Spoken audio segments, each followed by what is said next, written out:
नमस्कार दोस्तों, मैं उत्कर्ष त्रिपाठी एक बार फिर से आप सभी के सामने हाजिर हूँ।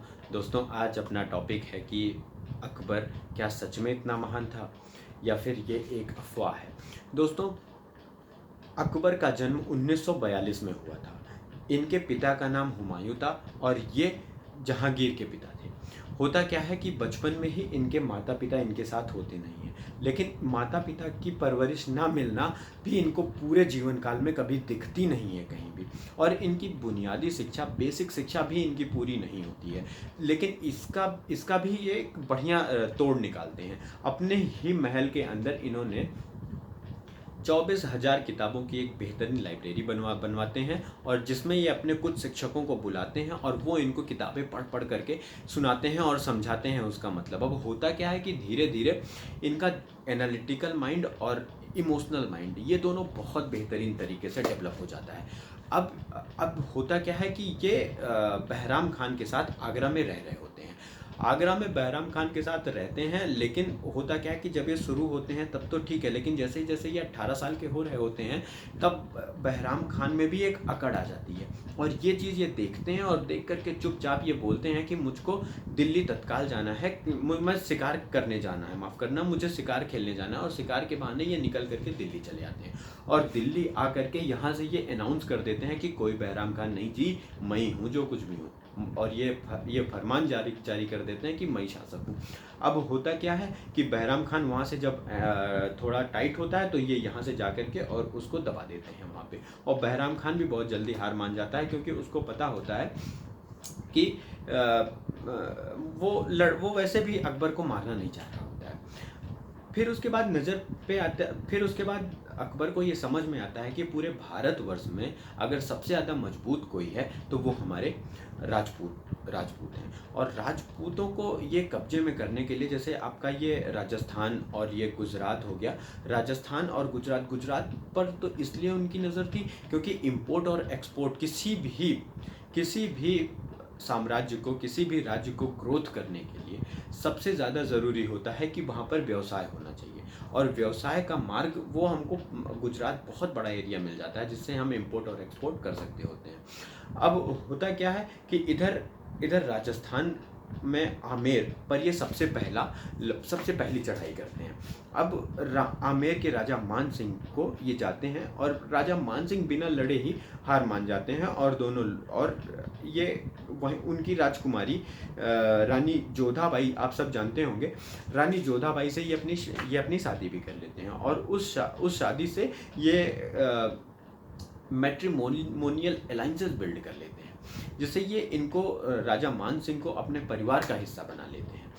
इस तरीके से फिर ये आगे चलता रहता है। फिर ये करते क्या है कि राजपूतों को राजपूतों से ही लड़ा देते हैं। जैसे महाराणा उदय प्रताप सिंह को इन्होंने महाराणा उदय प्रताप सिंह को ये राजा मान सिंह से लड़ा देते हैं। राजा मान सिंह को ये महाराणा प्रताप से लड़ा देते हैं। इस तरीके से ये आपस में ही इनको लड़ा देते हैं। फिर उसके बाद इनकी नज़र में एक बात आती है कि हम बाहर से आदमी लेकर के आए और उनको अंदर शासन में लेकर के आए। ये चीज़ इनके समझ से कहीं परे होती है। वो ये करते हैं कि जितने राजपूत होते हैं और यहीं के ही राजपूतों को ये अपने मंत्रिमंडल में जगह दे देते हैं। जैसे राजा टोडामल, राजा तानसेन, राजा मान सिंह, इस तरीके से इन्होंने इन लोगों को जगह दे दी है। इन लोगों को अपने मंत्रिमंडल में बैठाया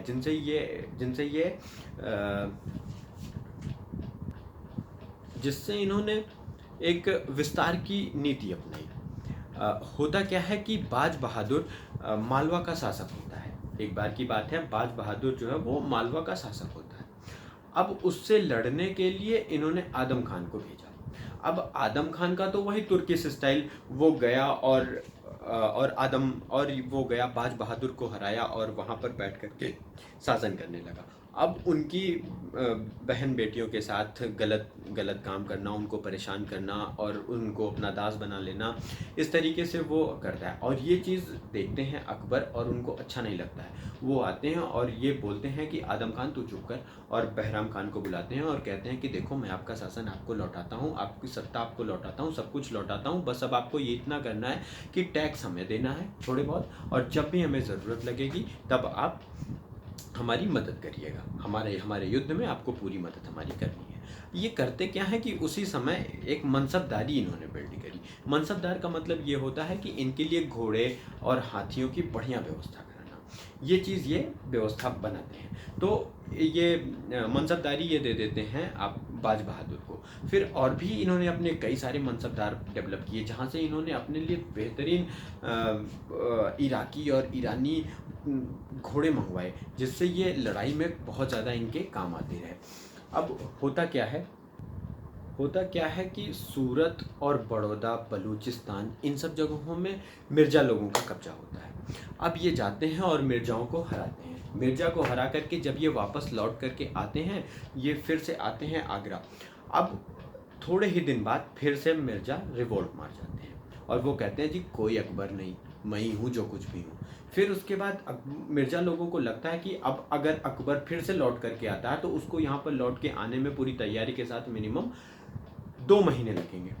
अकबर ने जो अपने मनसबदार डेवलप किए थे वो सारे इनको बहुत बेहतरीन अच्छे घोड़े सप्लाई करते थे। तो ये अब एक घोड़े के साथ ये 2 घोड़ा एक आदमी के साथ ये 2 घोड़ा चलाते थे। एक पर आदमी बैठ करके चलता था और दूसरे के साथ आदमी एक दूसरे के साथ खाली घोड़ा दौड़ता रहता था। जब वो घोड़ा थक जाता था तो उसके ऊपर ये दूसरा घोड़ा चढ़ा देते थे।